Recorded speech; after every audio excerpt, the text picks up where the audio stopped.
At home, when I was packing my belongings, my smartphone suddenly rang. The screen displayed the word, Mom. I picked up the phone and answered the call. Hello? Hey, where are you right now? I'm at home. Our son has been urgently transported to the hospital. Come to the hospital right away. In a tense moment, my mother-in-law informs me of my husband's emergency, but I could not suppress a burst of laughter. Mom, I'm not going to the hospital, okay? What are you saying? If something happens... I don't care about if something happens, because my feelings have been decided for a long time. My name is Ashley Miller, and I'm 29 years old. I'm a very ordinary company employee working for a major beverage manufacturer. My husband, Travis, and I have been married for over 2 years. People around me often say things like, seems to have no worries, and each time I laugh it off. But is there really anyone in this world without worries? Even someone as carefree looking as me is currently burdened by a significant concern. The catalyst was 3 months ago, and it happened so suddenly. My smartphone received a message from my husband. We'll be late due to overtime. Since preparing dinner for just myself after returning home seemed troublesome, I decided to dine out somewhere. I headed to a restaurant that had caught my interest 3 stops before the nearest station. Despite being tired from work, it being the weekend made my steps light. This restaurant had received high ratings, and I had wanted to try it for a while. If the food is good, I thought I'd bring Travis next time. Replying on the smartphone map, I arrived at the restaurant. The storefront was illuminated, and though small in size, it exuded a certain presence. Just as I put my hand on the entrance door, a cruel sight came into my eyes. What? Why? In the back seat, there was my husband. Across from him sat an unfamiliar woman with long hair. Without hesitation, I let go of the doorknob and desperately tried to control my trembling body. What am I looking at now? I couldn't believe my eyes. What does that mean? Travis said he has overtime today. Who's the woman with him? What's their relationship? Questions arose one after another, gradually leading to panic. One thing is certain. My husband is having dinner with a woman at a restaurant under the guise of working late. Unable to stand still, I turned on my heel with determination. I just want to get away from that place, so I kept running in a frenzy. When I came to my senses, I found myself in an illuminated park. I sat on a bench to sort the situation. Perhaps my husband is just having a meal with a colleague from work. There might be nothing suspicious. I tell myself this over and over again and decide to go home for the time being. I decided to wait for my husband to get home and talk to him. I'm home. The front door opened, and my husband's lively voice could be heard. Checking the time, it was already past 11 p.m. I couldn't shake off the discomfort, thinking about him being alone with another woman until this late hour. For now, I pretended not to know anything and brought up the conversation. Hey, Travis. So, today, did you eat somewhere? Somewhere, I bought dinner at a convenience store and had it at the office. While working? Of course. I didn't have the luxury to sit down in a restaurant. I was too busy. You were that busy? So going out to eat with a colleague from work? Oh, no. I was invited for a drink by a colleague who stayed late, but I said, my wife is waiting, and came straight home. Travis talks as if he were proudly describing himself as a good husband. I could only put on a fake smile because I knew it was all a lie. Maybe I should have confronted him more firmly at that moment. But without clear evidence, claiming cheating would put me at a disadvantage. If he's really cheating, I'll have to gather solid proof before discussing it with him. It's not the right time for that, I convinced myself. From that day on, I began to investigate my husband's movements. I started noticing several suspicious behaviors that I hadn't paid attention to before. He always carries his smartphone with him, never leaving it behind. Late at night, he quietly leaves the bedroom and doesn't return for about an hour.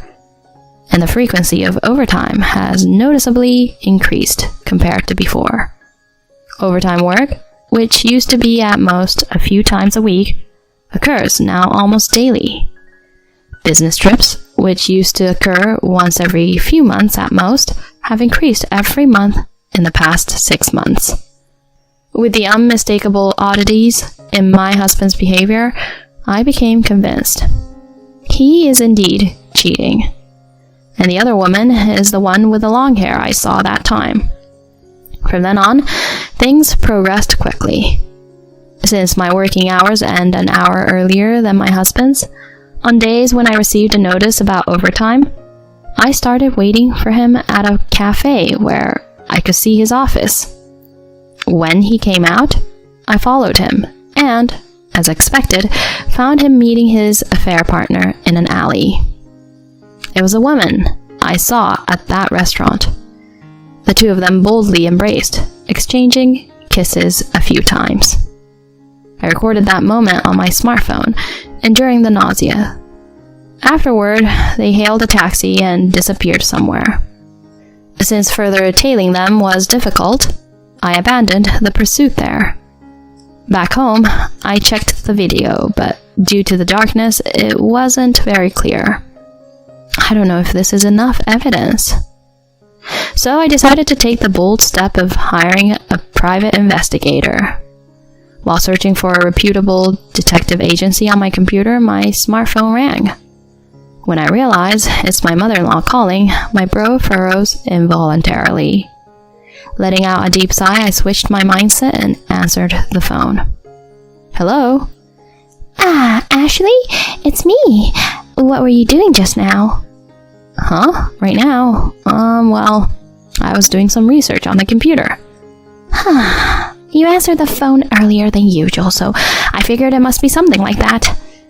If you were cooking or doing laundry, you'd have taken longer to answer, right? Even if you're doing housework or not, it should be the same as long as you have your smartphone with you. I couldn't quite understand my mother-in-law's reasoning, but without delving into it, I continued the conversation. So Mom, what's the matter today? It's not what's the matter. You know what it is. When are you going to quit your job? If it's about that, as I always say, I don't have plans to quit my job anytime soon. Huh? Are you still saying that? You're part of the Miller family, you know? Instead of working, hurry up and focus on the household. But considering the future, I think it's better for me to work and save money. Travis is earning, so there shouldn't be any problem, right? You always make excuses. You're not cute as a daughter-in-law, you know? In my usual habit, I involuntarily mutter an apology. I'm fed up with myself like that. Is it a story from some bygone era that women quit their jobs and enter the home just because they got married? To put it plainly, I actually earn more than my husband. My mother-in-law is still unaware of this fact, and she mistakenly believes I'm just a daughter-in-law who continues to work without contributing significantly. It's fine that her son is dear to her, but it's going too far. The calls from my mother-in-law are increasing day by day. What started as once a month is now every 2 days. Every time, I'm told to quit my job and focus on the family, and it's wearing me out. Even consulting with my husband hasn't led to a solution. I've asked him many times to talk to his mother, but he hasn't done anything. Instead, my husband laughed and said, "But isn't what Mom says true?" Travis, do you also think I should quit my job? It's not that, but it's normal, right? A woman is better off being at home, isn't she? But if I do that, our life will... Huh? Are you implying my earnings are not enough? No, it's not like that. So that's what you mean, right? Whether you're looking down on me or not, making such comments, is a turnoff. I'm sorry. Since then, I feel like I might step on his landmine again, so I can't bring up this kind of conversation. Perhaps, no matter how carefully I choose my words, he will interpret them sarcastically. If he's cheating, he likely thinks I won't find out at all. Maybe he doesn't even expect me to do anything if I find out. His actions had become so bold. Perhaps it is my own fault for not having noticed the affair before.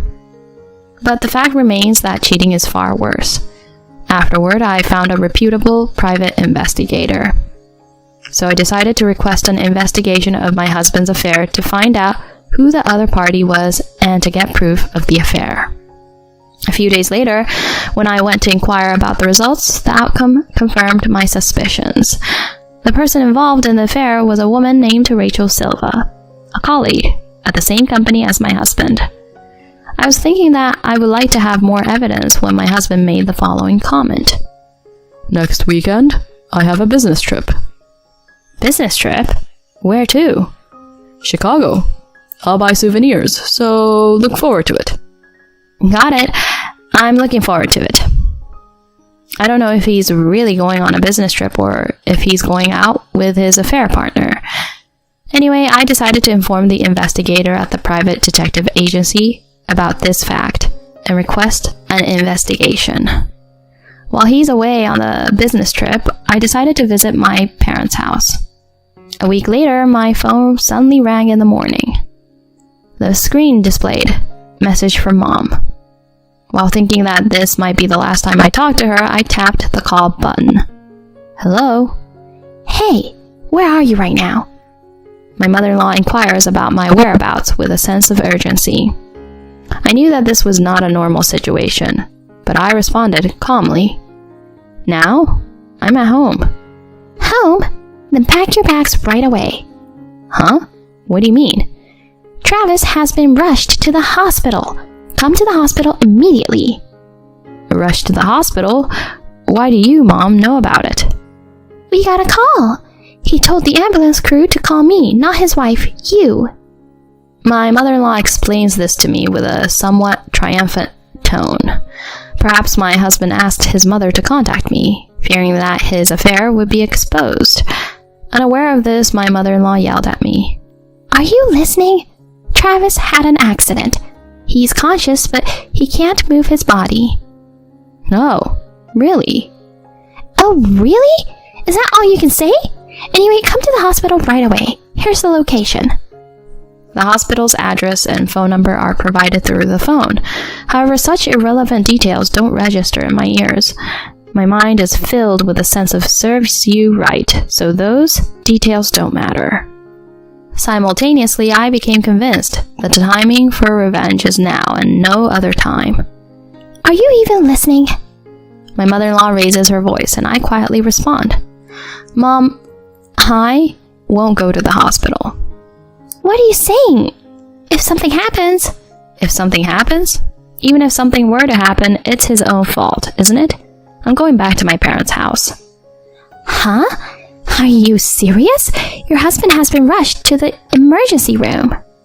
Soon he won't be my husband anymore. Goodbye. Saying this, I ended the call. My mother-in-law called several times afterward, but I didn't answer. A few days later, when I visited the detective agency, I heard a surprising fact from the investigator. What? Paralyzed on one side? Yes, it seems your husband, who was in the passenger seat during the accident, was severely injured. What about that woman, Rachel? She only suffered minor bruises. She has already been discharged. I see. It turns out that the one driving was not my husband, but his affair partner. I had heard that in the case of a car accident, the passenger seat could suffer more significant damage, but I never expected it to be this severe. However, even after hearing about such a situation, I didn't feel any pity. Instead, I couldn't help but see it as a punishment for betraying me. After receiving evidence of the affair trip from the private investigator, I immediately visited a law firm.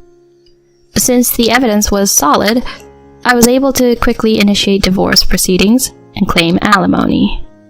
That night, as I was about to go to sleep at my parents' house, my phone rang.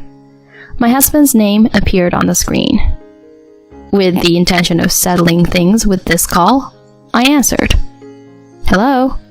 Ashley, why aren't you coming to the hospital? Why? It wasn't you who told the paramedics to call my mother-in-law. But you're still my wife, right? Normal wives would come, at least for a visit. Why wouldn't I come for a visit? Don't you understand that better than anyone else? Huh?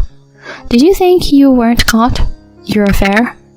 That affair trip with Rachel ended in a terrible accident. My condolences. Why bring up Rachel? Seemingly, my husband didn't think I was aware. He stammered and appeared unsettled.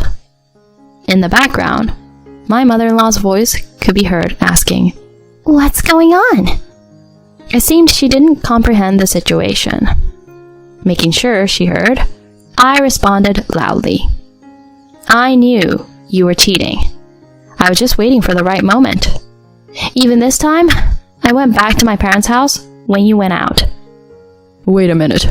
I did indeed have a relationship with another woman, but we've already broken up. Broken up?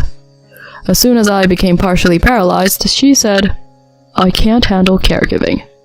Ha! Serves you right, doesn't it? Being dumped so easily is quite amusing, isn't it? What's amusing about it? I'm so hurt. Just come and visit already. Even in this situation, my husband seemed devoid of any guilt. It felt foolish to continue the conversation, so I decisively spoke. So hurt? Come and visit? Don't make me laugh. Do you have any idea how much I've suffered because of your affair? You, who betrayed your wife without a second thought, have no right to say you're hurt. It's not that. See, you can't even respond, can you? You did the lowest possible thing. No matter how much you apologize or grovel, I won't forgive you. You and your mother there. You've trampled on people's feelings, caused so much suffering. I don't care what happens to you two. Recognize your sins and spend the rest of your life in discomfort. Carry that paralyzed body of yours. Wait, Ashley. Hey, Ash. I ended the call abruptly, as if cutting off his attempts to cry and beg.